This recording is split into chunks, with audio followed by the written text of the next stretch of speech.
First Peter 5:8. Be on your guard and stay awake.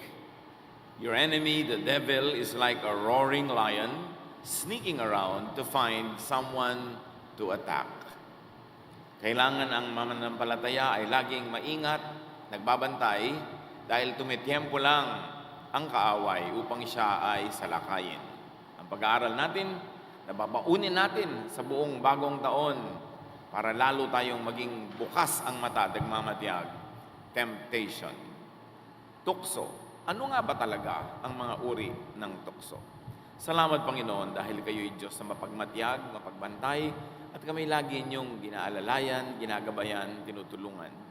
Pakalinisin niyo nga po kami at patawarin sa aming mga pagkukulang, at ngayon, Panginoon, ay pagpalain niyo po kami ng inyong katuruan, karunungan, kaliwanagan.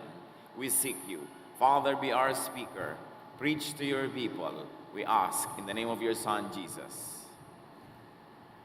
John 3:17, God did not send His Son into the world to condemn its people. He sent Him to save them. Jesus had a clear mission, goal, objective, and even method. Malinaw na may misyon si Jesus, malinaw sa Kanya ang misyon na ito, pati ang paraan ng pagtupad niya sa misyon. Like Jesus, everyone has a main mission in life. We were created in God's image, and the Son gives us a model by which we live, and we all have our own specific personal main missions in life. A major calling, a big reason for being. Bakit ba tayo nabubuhay? Bakit ganito ang ating pagkatao? Bakit ganito ang ating mga talento? Bakit tayo pinagkalooban ng mga ganito at ganyang mga kakayanan? Dahil meron tayong kanya-kanyang individual na misyon. You and I should know what your main life mission, calling, and work is. And it is usually defined by your gifts from God, by your nature, by your talent and skill, your natural aspiration, and even enjoyment. Hindi mahirap malaman kung ano ang mission ng tao sa buhay kung kanyang susuriin, kung ano mga ibinigay sa kanyang mga katangian, kakayanan, na siya ang napakagaling gumawa, pati na ang kanyang mga natural na mga hinahangad at gusto sa buhay, at yung na-enjoy niyang gawin, yan ang mga tumutulong sa atin para kilalanin kung ano ba talaga ang papel natin sa mundo, ano ba ang mission natin, ano ba ang saysay ng ating buhay. Because this main mission could be the meaning of your life. And it involves self-realization.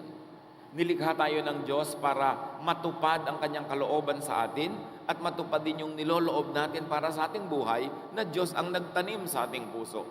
At nilikha tayo ng Diyos para matupad ang atin at kanya-kanyang misyon. Ano ang sinabi ni Jesus tungkol sa isang halimbawa ng natupad ang kanyang misyon? Matthew 25:23.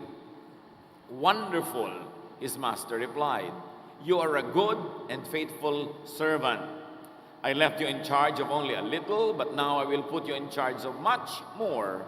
Come and share in my happiness. So people are given missions by God. And God is pleased when this mission is accomplished. And when a person uses the God-given talents and capacities to accomplish that mission, God enlarges his or her tent, his capacities to do much more. But the biggest obstacle to one's mission and goal is a fake, a counterfeit, a false mission. Ito ay isang malalim na kahulugan ng temptation, ng tukso. Akala natin ang tukso ay para lang lahat sa mga bagay na parang masarap gawin pero bawal dapat. Hindi lang yun.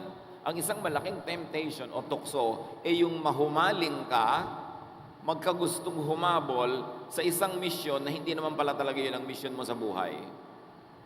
A mission defined by others for you, a mission imposed only by circumstance, or a mission na ginawa natin dahil yun na lang ang lumagpak sa ating buhay at wala na tayong inisip na pwedeng gawin.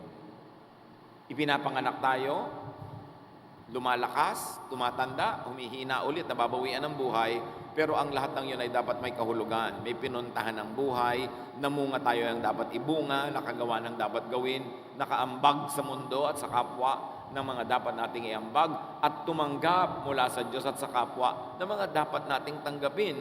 Ang buhay ay mayroong dapat na itanim at anihin. Ang buhay ay mayroong dapat ibigay at tanggapin. At ito, ang malaking tukso, yung hindi ito maganap dahil tayo ay naghabol ng mga maling hahabulin, hindi dapat habulin at sinayang natin ang buhay natin sa paghahabol ng mga hindi naman yon ang ating mission sa buhay. Another big obstacle, of course, to one's mission and goal is to go after, not only to be deceived by, but to go after fake, counterfeit, and false missions. Halimbawa, ano ngayon ang pinag-aaksayahan natin ng oras? Anong pinag-uubusan natin ng lakas? Saang mga bagay natin iniuukol ang ating buhay? Napakarami, magkakapatid, magkakaibigan, magkakaeskwela. Matapos ang 10, 20, 30 taon at nilingon mo ang buhay, malalaman mo kung saan ginugol ang buhay, saan naubos. Kasi tatanda ka na, mababawian ka na ng buhay, tapos walang nangyari. Ano ba ang dapat mangyari? Hindi tukso lamang yung mga bagay na ipinagbabawal dahil masarap, dahil makasalanan yun, etc., etc. Ang malaking tukso ay yung mapapaniwala ka ng kaaway na iba ang mission mo kesa sa tunay mong mission. Yung hindi mo maipamuhay ang tunay mong buhay at hindi mo magawa ang tunay na dapat ay gawin mo sa buhay. The biggest obstacle to one's mission and goal is the temptation to go after fake and counterfeit false missions. So merong ma-deceive, merong to go after, at merong talagang to pursue false missions. And in this light, the devil tempted Jesus. Napakagandang suriin ang pagtukso kay Jesus para malaman natin kung ano nga ba talaga ang tukso at ano ang goal ng panunukso. Matthew 4, 1-4. The Holy Spirit led Jesus into the desert so that the devil could test him or could tempt him. After Jesus had gone without eating for 40 days and nights, he was hungry. Then the devil came to him and said, "If you are God's son, tell these stones to turn into bread." Jesus answered, "The scriptures say no one can live only on food. People need every word that God has spoken." Ano ang temptation dito? Hindi naman masama na gawin mong tinapay yung bato lalo't gutom ka. So the temptation here is not really bad. It probably could even be good in many ways, and that is to turn stone into bread. But why is it a temptation? Because it is distracting. The mission of Jesus was not about being obsessed with, enslaved, and enticed by food, by needs and supplies, by existence and survival only, by momentary and incidental wants. Yun ang tukso. Na malibang si Jesus, na maisip, na nabubuhay lang siya para kumain, na nabubuhay lang siya para maghanap buhay, na tinapay lang ang mahalaga, yung mga basic needs lang ang mahalaga, at ito ay napakalaking temptation sa napakaraming tao. Na buong buhay nila, they are defocused from accomplishing great things, from being who they what they should be and what they could become, because they are only obsessed with putting food on the table. Kaya malaking pasanin ng tao ang poverty. When people are very poor, they lose sight of their higher and nobler meanings of their lives because they are just too obsessed with putting food on the table 3 times a day. And it happens on a Monday, Tuesday, Wednesday, Thursday, Friday, Saturday, Sunday, week after week, month after month, year after year, and then they grow old and die and look backward to a life filled only with work to put food on the table. Hindi lang yun ang ibig sabihin ng buhay. May mahalaga. Kumakain ka para magkaroon ka ng lakas, at kung malakas ka na ay para magawa mo ang tunay mong misyon. Pero hindi ka lang nabubuhay para makakain. At yun ang panlilin lang ng tukso na ito. Hindi nabubuhay si Jesus para lang tinapay ang isipin. At yun ang isinisiksik ng demonyo sa kanyang isip. Pero hindi nagtagumpay ang demonyo dahil ang linaw ng sagot ni Jesus, hindi ako nabubuhay para lang kumain. May iba akong pagkain. Ang gawin ang misyon na ibinigay sa akin ng Ama sa Langit. Matthew 4, 5-7, sa pagpapatuloy ng tukso. Next, the devil took Jesus to the holy city and had him stand on the highest part of the temple. The devil said, "If you are God's son, jump off. The scriptures say, God will give his angels orders about you. They will catch you in their arms, and you won't hurt your feet on the stones. Jesus answered, the scriptures also say, don't try to test the Lord your God. Ano ang tukso dito? Tumalon ka dyan sa bangin dahil sinabi naman sa Biblia, paaalagaan ka ng Ama sa mga anghel, sasaluhin ka nila, ni hindi sasayad ang iyong talampakan sa mga bato, hindi ka masasaktan. Sige na, tumalon ka na. Ano ang masama dito? There's nothing bad about seeking protection from angels. But what is distracting here is that the mission of Jesus was not about testing God. It was not about proving himself and not about showing off. And this genre, this kind of temptation is what deceives many people. All their lives, they spend all their best years and their best energies just trying to prove themselves, to prove who they are, to prove that they're invincible, to prove that they can do great things and run away with it. This is the temptation. Kaya sabi niya, don't test God. Sa biglang tingin, hindi naman talaga very destructive yung sinasabi. Patunayan mong tatangkilikin ka at mamahalin ka ng Ama sa langit. At maraming tao na uubos ang buhay na walang ginawa kasi kundi magpatunay na pinakamaganda sila sa buong barangay, magpatunay na pinakamatalino sila sa buong section, magpatunay na pinakamatangkad sila, pinakamaputi, pinakamabilis magbasa. Puro pagpapatunay at puro contest, very competitive, no longer developing friends, no longer developing their higher personhood, kundi puro na lang dapat lagi silang manalo, may patunayan ng may patunayan. Hanggang namatay na lang, nagpapatunay pa rin, pero yun lang ba ang buhay? Malaking temptation yun sa ating lahat na dapat nating kilalanin. Sa pagpapatuloy ng temptation, dahil nabigo na naman, Matthew 4:8-10. Finally, the devil took Jesus up on a very high mountain and showed him all the kingdoms on earth and their power. The devil said to him, I will give all of this to you if you will bow down and worship me. Jesus answered, Go away, Satan. The scriptures say, worship the Lord your God and serve him only. So, what is the temptation here? The temptation is to be distracted from his mission with materialism, with search for power. Na ipinakita sa kanya lahat ng kaharian ng buong daigdig at sabi, ibibigay ko ito sa iyo, lumuhod ka lang sa akin, sumamba ka lang sa akin. And the mission of Jesus was not about amassing wealth and power. He was already powerful and wealthy as a son of God in a spiritual way, not in a material way. And the mission of Jesus was not about receiving or getting wealth and power, especially from the devil, from wrong sources. And again, this form of temptation can confront all of us nearly every day. Naisipin natin na ang buhay para lang sa pagpapayaman, para lamang sa pagpapalakas ng ating puwersa, para magkaroon tayo ng kapangyarihan, at masupil natin at madaig ang ibang tao, at tumanggap tayo ng maraming kayamanan kahit pangagaling na sa masama. Yun ang malaking tukso. Na ang goal mo sa buhay ay magpayaman at any cost.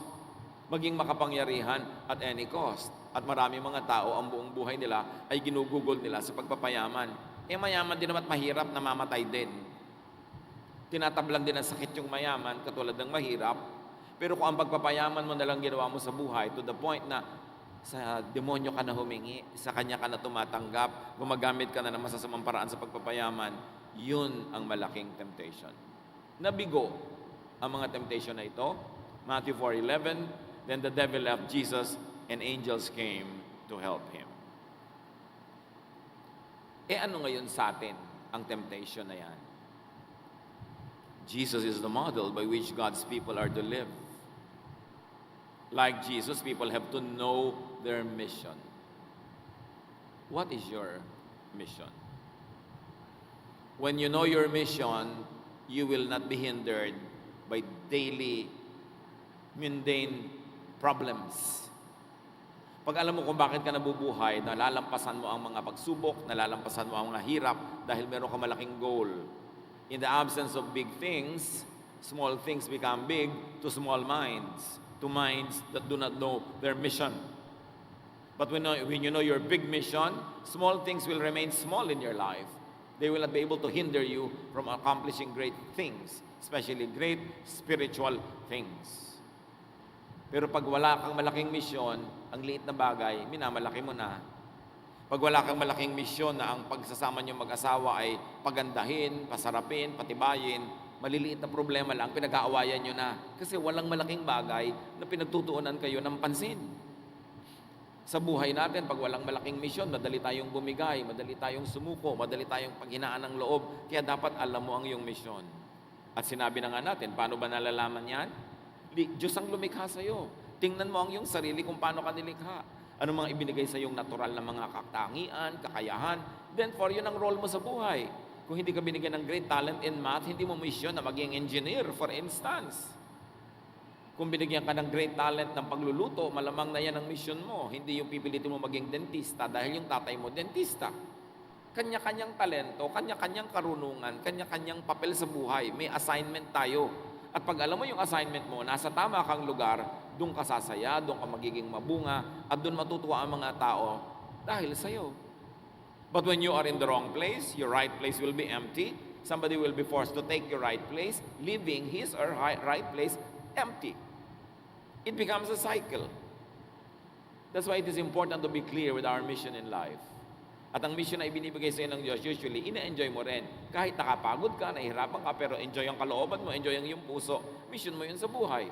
Pero kung ayaw na ayaw mo, labag na labag sa kalooban mo, napipilitan ka lang dahil yun ang inaasahan ng taong dapat mong gawin, malamang na hindi yun ang mission mo sa buhay. Ang buhay ay maiksi, pero sapat. Life is short, but it is long enough for you to accomplish your life's mission. If only you would begin at the right time and not be distracted by temptations. Temptation to be someone else aside from your real self.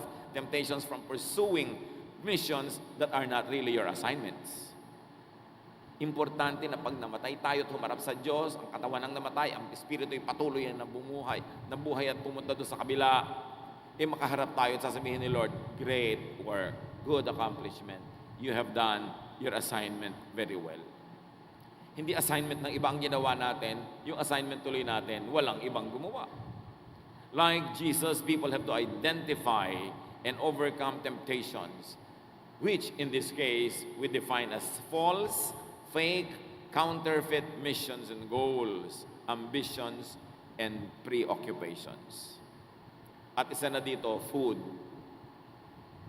needs and supplies, existence and survival only.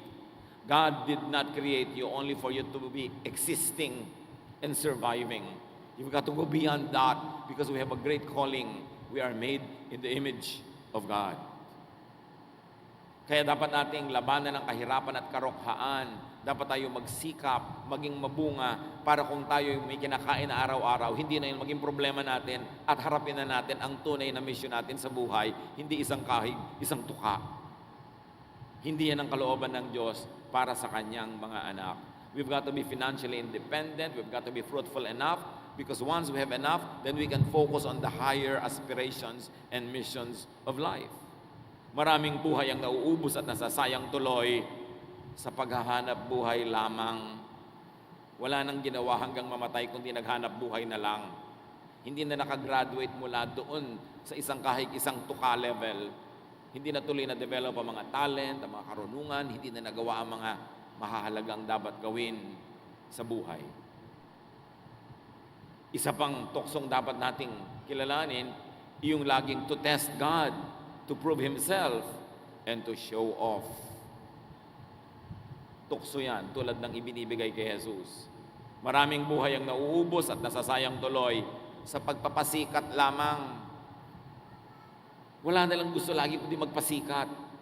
Tukso yan. Itinukso yan kay Jesus at dapat nating makilala na tukso. And another temptation is to amass wealth and power. Nothing wrong if you naturally become wealthy because you are very, very fruitful at pinagkakalooban ka ng grasya ng Diyos, but to be wealthy at any cost, no matter what, yun ang malaking tukso. Maraming buhay ang nasauubos at nasasayang tuloy sa pagpapayaman lamang. Hindi ka nabubuhay para lang yumaman. Kasi kahit man mayaman nga, sabi natin, nagkakasakit, namamatay, lumulungkot, iniiwan din ng asawa kahit mayaman. Pero mabuti na kung mayaman ka kaysa mahirap. Kung hindi mo kinailangang ibenta ang kaluluwa mo para ka lang yumaman. Kasi kahit pag yumaman ka na, ibenta mo na yung kaluluwa mo, actually, wala rin yun. Kaya temptation yun. Temptation is doing wrong or doing something bad. That is a temptation. But a subtle, more deceitful temptation is doing only good when better could be done. Tulad nun, hindi naman masama na gumawa ng tinapay mula sa bato. Good naman yun. But the temptation is doing good when the better could be done, and that is to transcend fixation on food and supplies. Kaya kung ikaw, ang grade mo 85, temptation, maging grade mo 85, good. Yung pala, kaya mo naman maging 90. Temptation yun, kasi ginawa mo lang yung good, hindi yung better. Because you are supposed to do something excellent, because God is excellent, and we were created excellently. Of course, another form of temptation is doing better, only better, when best could be done. The devil is subtle, the devil is deceitful, temptation doesn't always come naked, announcing that she is or he is a temptation. Temptation sometimes gets to you clothed with good intentions, with what seems to be a good thing to do. Dapat na nakikita natin, nasusukat natin, tukso ito kahit hindi mukhang tukso sa biglang tingin. Life is important. Life is precious. Life is a gift of God, and life on earth is very limited. That's why we are to know our personal and individual designs in order to know our true mission and purpose. Psalm 139:14, and I praise you because of the wonderful way you created me. Everything you do is marvelous. Of this I have no doubt. So ikaw, ako, tayong lahat nilikha ng Diyos sa isang kagilagilalas na paraan. Tayo yung mga kagilagilalas, maganda ang pagkakagawa sa atin. Kailangan lang ilagay mo ang sarili mo sa tamang lugar. At ano ang tamang lugar? According to your design. According to the intention of the one who created you. That's why you have to respect your natural design. Kasi God ang gumawa sa iyo, and you are wonderfully made. The temptation is to be someone else, desiring this man's art or that man's scope. Sabi ni Shakespeare, hinahangad na maging iba, hinahangad na maging tulad ng iba, at hindi nililinang, hindi dinedevelop ang tunay na sarili. We are to know and identify our true mission and pursue it. And we are to be faithful to our calling and design and develop our gifts so we could accomplish our missions, and live our true lives in the best way. Are you living a false life? Are you living the life you were designed by God to live? Sayang ang buhay kung uubusin sa pagpapanggap, sa pagkukunwari, sa pagbabalat kayo. Maiksi ang panahon. Only truth sets free. We should be truthful to ourselves, and we should allow others to be truthful to themselves and to us. We should not punish people for being true and honest. Because when you punish people for being true and honest about themselves, you will force them to go underground. You will criminalize their true nature and true selves. Then they will be forced to hide, and everybody will be hypocrites. At yun ang ayaw ng Panginoon. Do not get misguided, misled, and deceived by these types of temptations. Hindi temptation lang yung nanigarilyo, naglasing, nagsugal, ng babae. Hindi lang yun ang mga temptation, mababaw na mga temptation yun. Ang malalaking temptation, ipinakita sa temptation by the devil of Jesus. And that is to distract him away from his true mission, from his true meaning, from his true self. To distract him, to be focused only on supplies and needs and wants, to be focused only on impressing others and proving oneself, to to be focused only on amassing wealth and power. Yun.